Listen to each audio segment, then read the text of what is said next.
Bismillahirrahmanirrahim. Assalamualaikum warahmatullahi wabarakatuh. Dan salam sejahtera saya ucapkan kepada semua. Melati kuntum tumbuh melata, saya merbah di pohon cemara. Assalamualaikum mulanya kata, saya sembah pembuka bicara.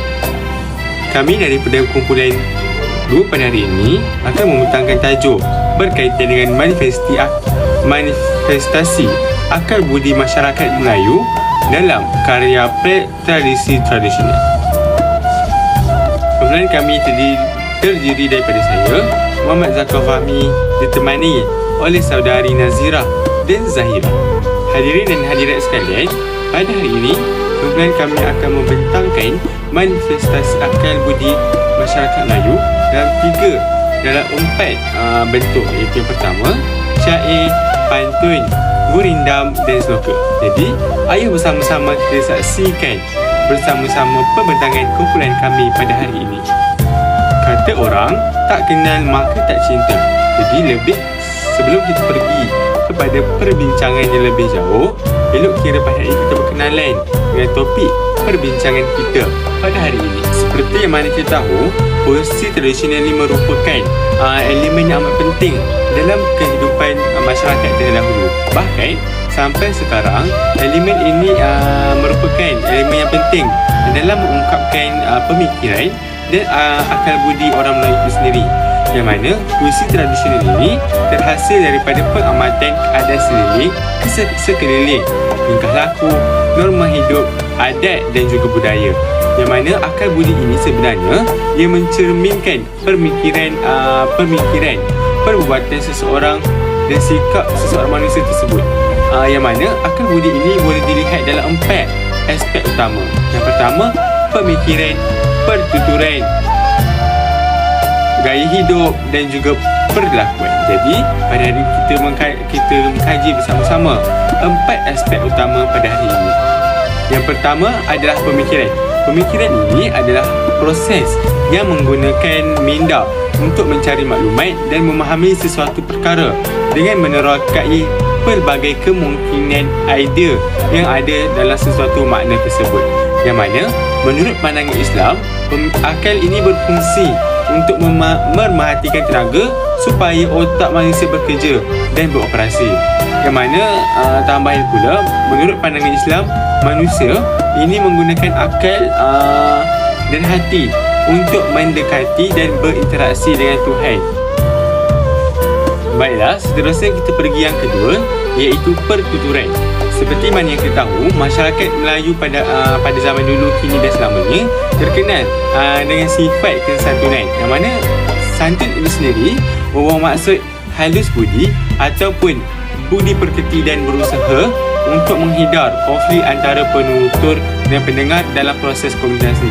Maksud mudah dia, budi perketi ni adalah kita pada hari ini tak nak dengan percakapan kita pada kita tu dapat menyakiti hati seseorang.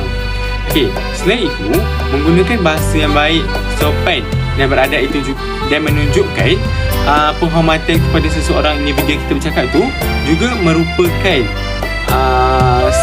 kesantunan berbahasa. Baiklah, seterusnya adalah aspek yang ketiga, iaitu perlakuan. Akal budi ini juga melihat kepada perlakuan seseorang individu itu sendiri, yang mana perlakuan ini juga dapat ditakdirkan sebagai perbuatan. Yang mana maksudnya pada hari ini kita nak lihat perlakuan seseorang individu itu juga diambil kira dalam akal budi. Yang mana tambahan pula, masyarakat Melayu masyarakat Melayu sebenarnya dikategorikan sebagai masyarakat yang mempunyai tingkah laku yang baik dan berhemah. Contohnya, seloka baik budi Emak Siradan yang menceritakan kepada kita bagaimana sebenarnya seloka di atas sebenarnya tujuannya adalah untuk menyindir citra masyarakat yang sangat mengutamakan tetamu. Tetapi kalau kita lihat sebagai contoh, negara Korea sebagai contoh, mereka sangatlah direct ataupun secara tegur secara langsung jika mereka mempunyai urusan luar. Jadi misal kata mereka tidak dapat untuk melayan tetamu, mereka akan cakap mereka ada kerja. Sebaliknya berlaku pada masyarakat Melayu, yang mana mereka akan walaupun ada kerja, mereka akan ketepikan kerja tersebut. Seterusnya adalah gaya hidup. Gaya hidup ini dapat ditarifkan sebagai cara seseorang individu atau kumpulan itu menjalani kehidupan seharian, yang mana kemampuan pula dapat ditarifkan sebagai perihal hidup. Dalam konteks kehidupan, akal budi dapat dilihat dalam kehidupan seharian, iaitu agama, kepercayaan, adat istiadat, kesenian. Okey, baiklah, seterusnya kita pergi kepada akal budi dalam pantun. Baiklah, pantun ini merupakan manifestasi terbaik seni sastra orang Melayu, yang mana pantun ini digunakan untuk menyampaikan pemikiran ataupun perasaan seseorang itu melalui pantun, ataupun secara lebih jelasnya meluahkan perasaan mereka secara dalam bentuk tulisan. Jadi maka pantun ini dihasilkan. Sebenarnya kaedah rangkapan ini yang tertua sememangnya berasal dari tanah Melayu itu sendiri, yang mana pantun yang merupakan kaedah rangkapan yang tertua, dan sememangnya pantun ini adalah orang kata secara aslinya kepunyaan orang Melayu. Pantun adalah sejenis puisi yang terikat, yang mana umumnya terdiri daripada 4 baris serangkap yang mempunyai rima A, B, A, B, A, B. Pantun ini juga mempunyai banyak baris, banyak rangkap, contohnya 2 rangkap, 4 rangkap dan sebagainya. Tambahan pula, pantun ini mempunyai, setiap rangkap pantun ini mempunyai pembayang dan maksud. Pantun juga boleh dijadikan 2 baris, 4 baris, 6 baris, 12 baris dan seterusnya. Pantun berkait. Dan seterusnya, pantun ini juga mempunyai peranan yang tersendiri dalam masyarakat Melayu. Jadi, ayo sama-sama kita kupas apa peranan pantun dalam masyarakat Melayu. Peranan pantun yang pertama adalah alat untuk mendapatkan gambaran masyarakat, terutama dalam sebagai gambaran kita dan pemikiran Melayu, pandangan hidup, harapan dan cita-cita. Maksud kat sini adalah pantun sebagai gambaran kasar masyarakat. Misalnya contohnya masyarakat yang amat mementingkan agama seperti yang saya ceritakan di awal tadi. Jadi kita dapat tahu sebenarnya dalam penulisan penciptaan pantun kita dapat tahu bahawa masyarakat gaya hidup sesebuah masyarakat tersebut. Yang kedua adalah alat untuk menguji ketajaman lidah dan penulisan perasaan. Yang seperti contoh pada hari ini dalam wujudnya pantun teka-teki, pantun berbahasa Melayu. Tambahan pula, pantun pada hari ini juga digunakan dalam kegiatan seni keagamaan dan adat istiadat.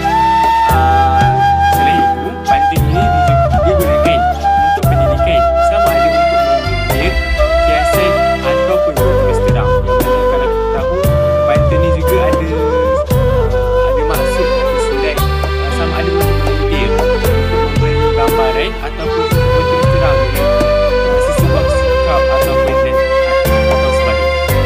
Selain itu, pantun ini juga digunakan sebagai alat untuk hiburan dan bahan jenaka seperti pantun jenaka, pantun permainan dan lain-lain.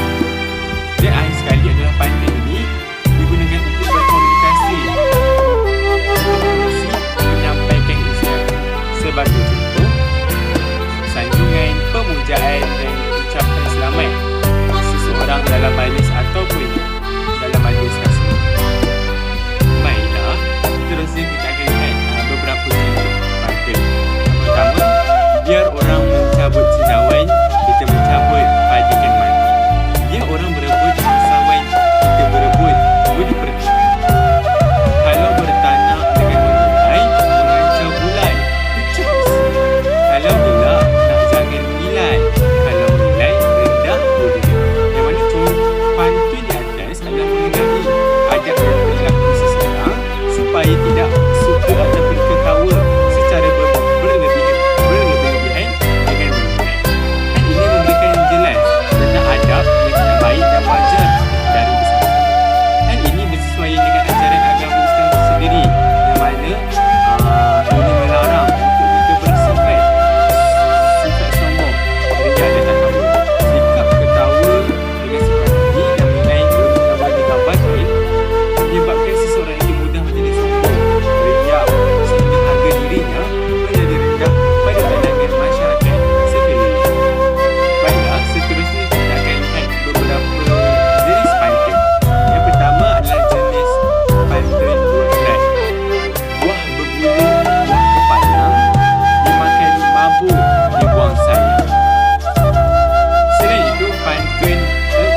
pantun nasihat. Air melurut ke tepian mandi, kembang bersiri bunga senduduk. Elok diturut resmi padi, semakin berisi, semakin tunduk. Yang terakhir adalah pantun agama. Letak bunga di atas tulang, sisip daun hiasan tepinya. Banyak berdoa selepas sembahyang, mohon diampun dosa di dunia. Baiklah, seterusnya kita akan lihat akal budi dalam syair. Dipersilakan saudari. Seterusnya saya akan sambung mengenai akal budi dalam syair.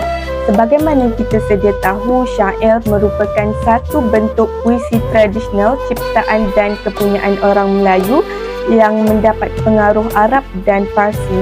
Menurut Muhammad Yusuf Makno 1985, syair dikatakan berasal daripada puisi Arab iaitu syair, tetapi bentuk syair Melayu amat berbeza dengan bentuk syair dan kesusasteraan Arab. Dalam bahasa Melayu, istilah syair sudah menjadi satu istilah yang khusus yang mana syair Melayu tidak beracuankan syair daripada tradisi Arab atau mana-mana puisi Arab Parsi, tetapi dalam bentuk dan acuan asli masyarakat Melayu.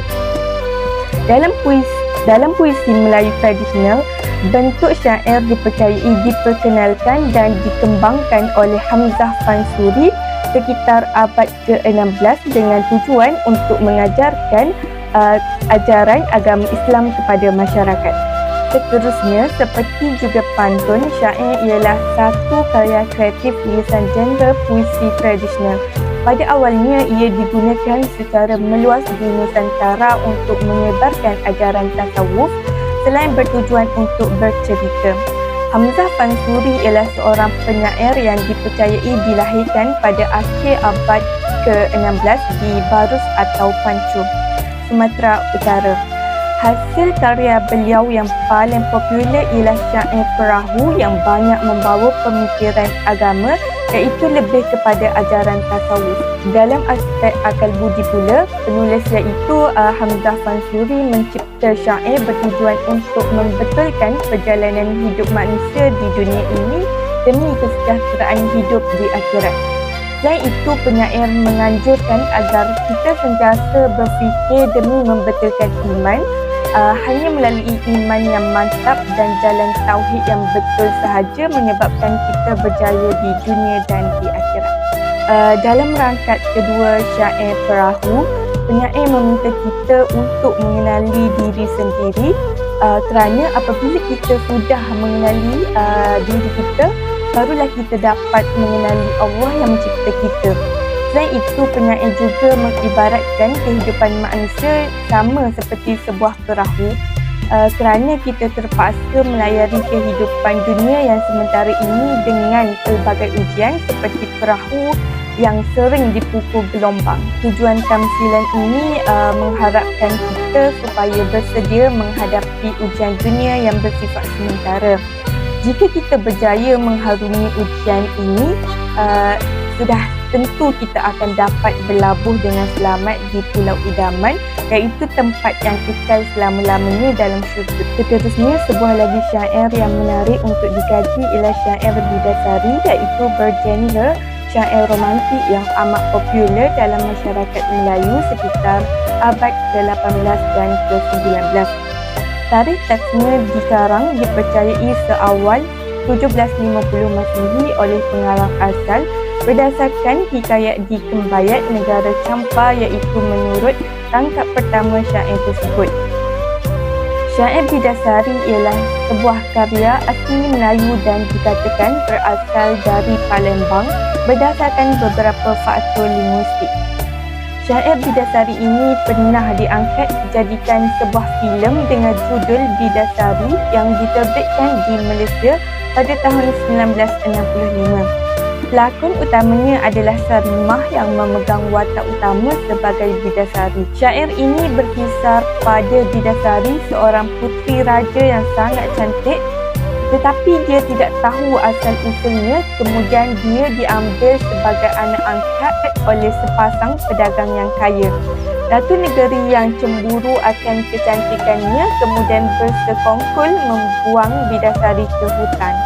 Di sana dia dipertemukan dengan seorang putera raja yang kemudian mengahwininya. Sifat rendah diri pada penyair yang mengarang syair tersebut sangat terselah dalam rangkaian pertama apabila penyair membahasakan ganti nama dirinya sebagai fakir.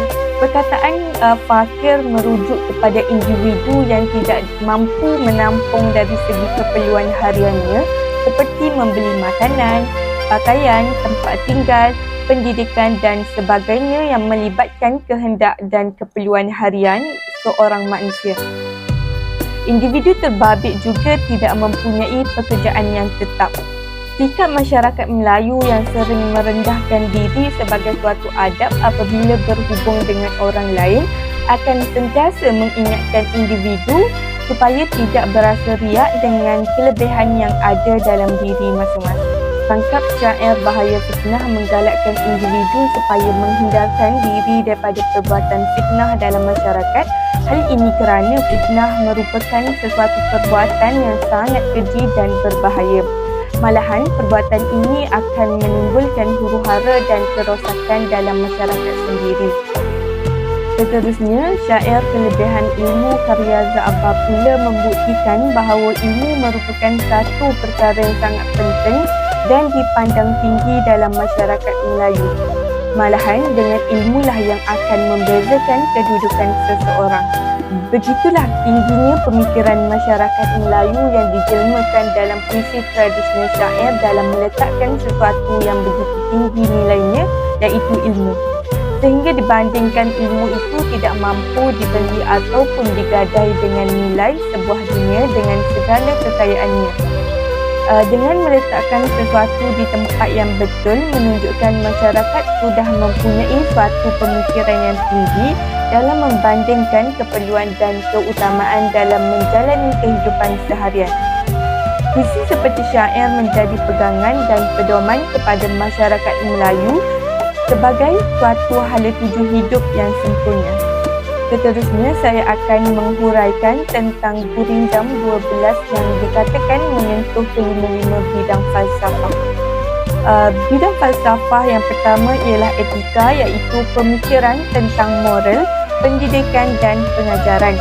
Semua pasal yang terdapat dalam Gurindam 12 menekankan tentang hal-hal moral, pendidikan dan pengajaran. Bidang falsafah yang kedua ialah bidang metafizik, iaitu pemikiran tentang kewujudan dan keberadaan.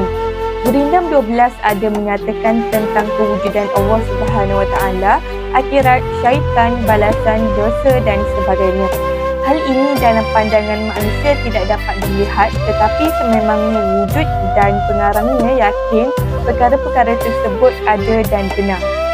Bidang yang ketiga ialah bidang sosial, iaitu gambaran tentang kehidupan realiti manusia yang kontekstual.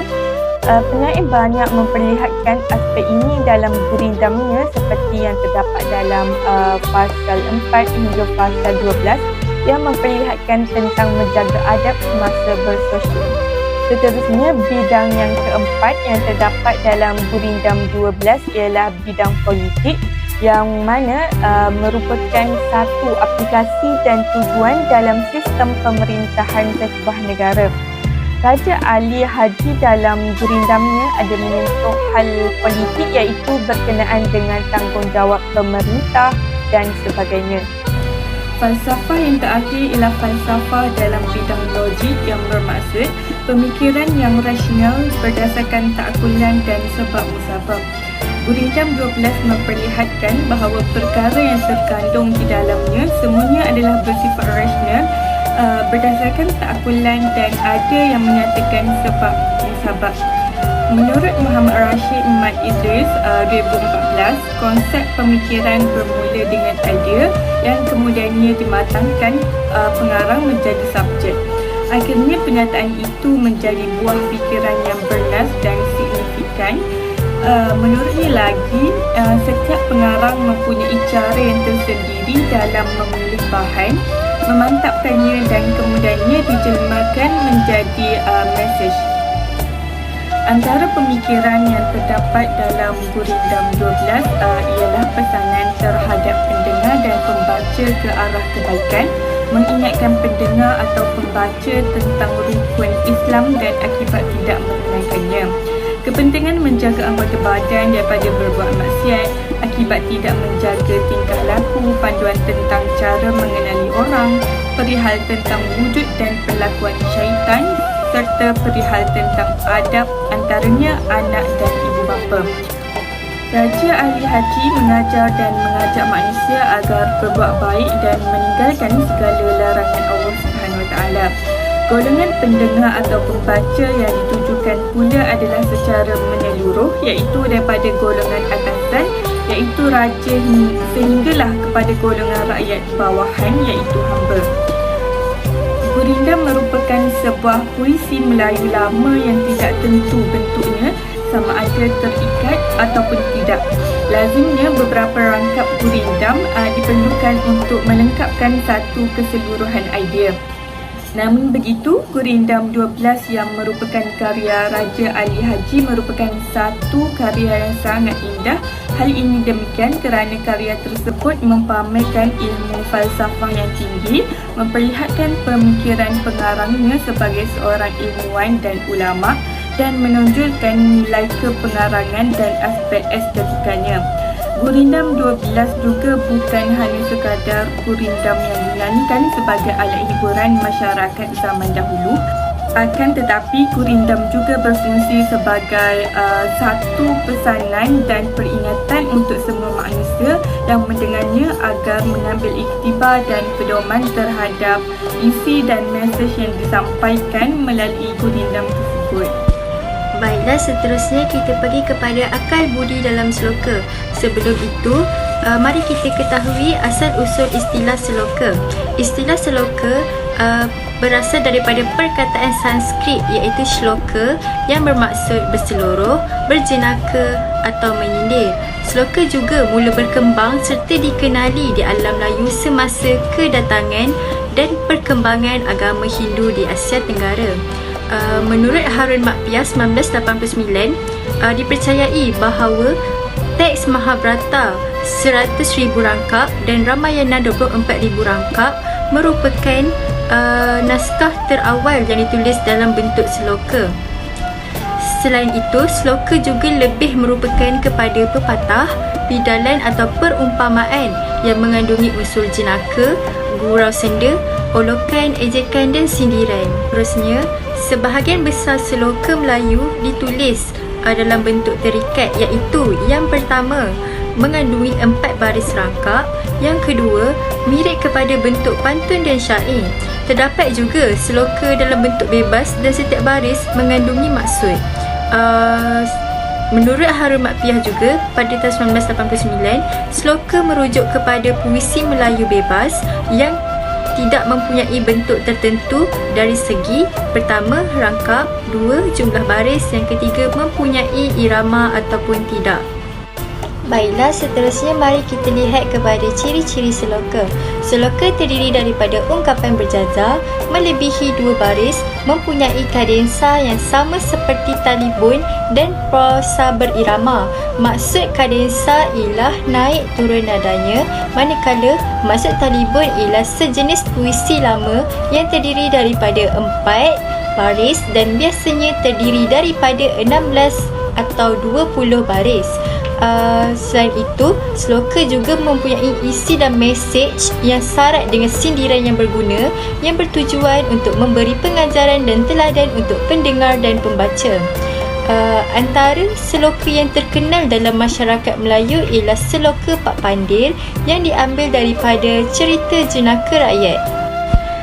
Baiklah, seterusnya kita lihat manifestasi akal budi dalam seloka Pandai Pak Pandir. Okey, apabila kita menghayati seloka Pandai Pak Pandir, kita dapat mengetahui bahawa tujuan seloka ini dikarang adalah untuk berhibur dan berjenaka, tetapi terselit unsur sindiran.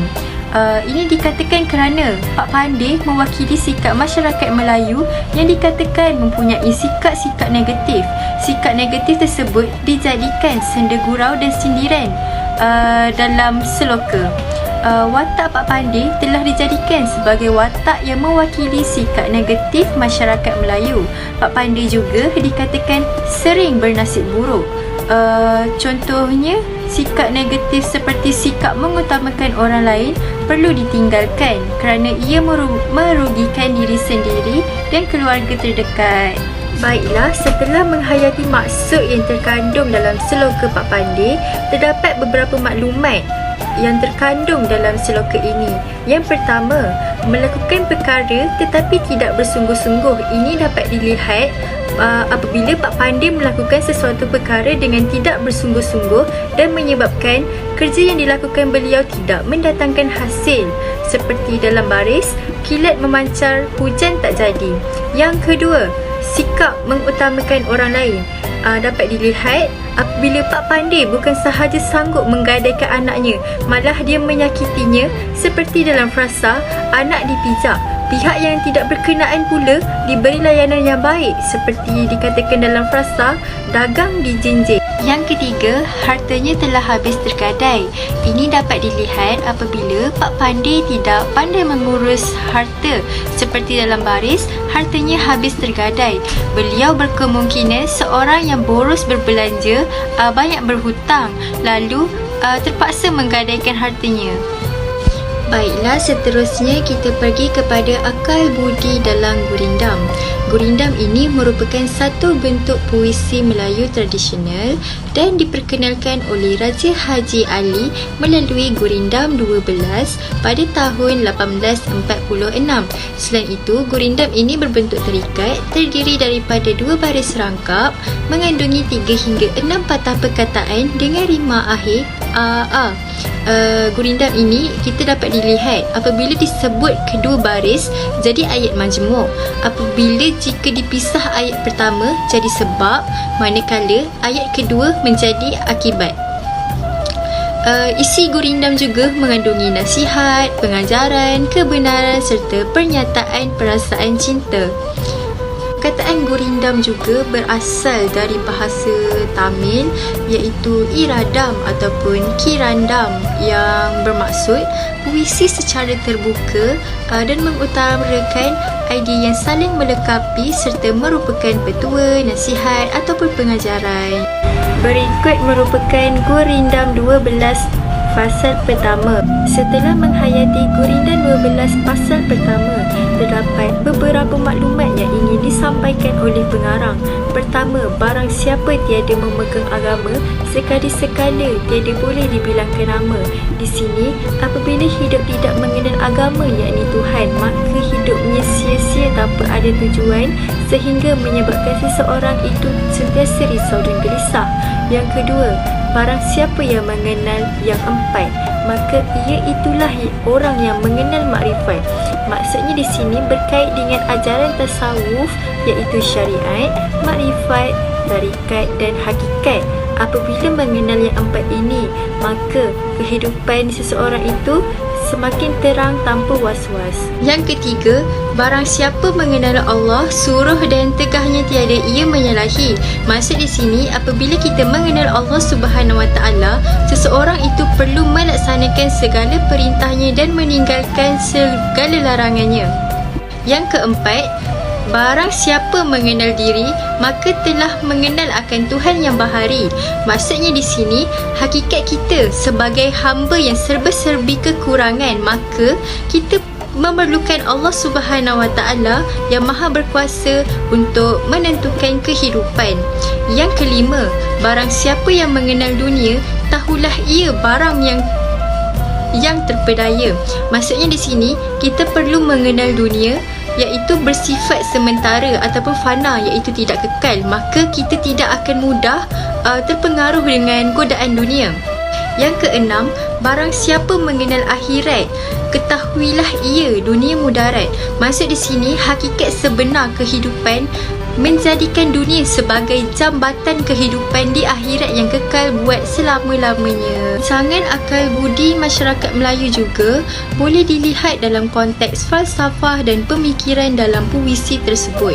Falsafah di sini bermaksud memikirkan sesuatu dengan sangat mendalam dan membincangkan sesuatu perkara secara terperinci untuk mendapatkan jawapan yang benar dan sebenar terhadap sesuatu perkara. Contohnya, falsafah yang terkandung dalam karya Gurindam 12 membincangkan pelbagai persoalan kehidupan manusia, kehidupan di dunia maupun kehidupan di akhirat, iaitu mengenai akidah dan tasawuf, syariat rukun Islam, kepentingan menjaga akhlak dan konsep pemerintahan. Dikatakan juga setiap fasal yang ditulis dalam Gurindam 12 oleh Raja Ali Haji ini menyentuh falsafah berkaitan etika, metafizik, sosial, politik dan logik.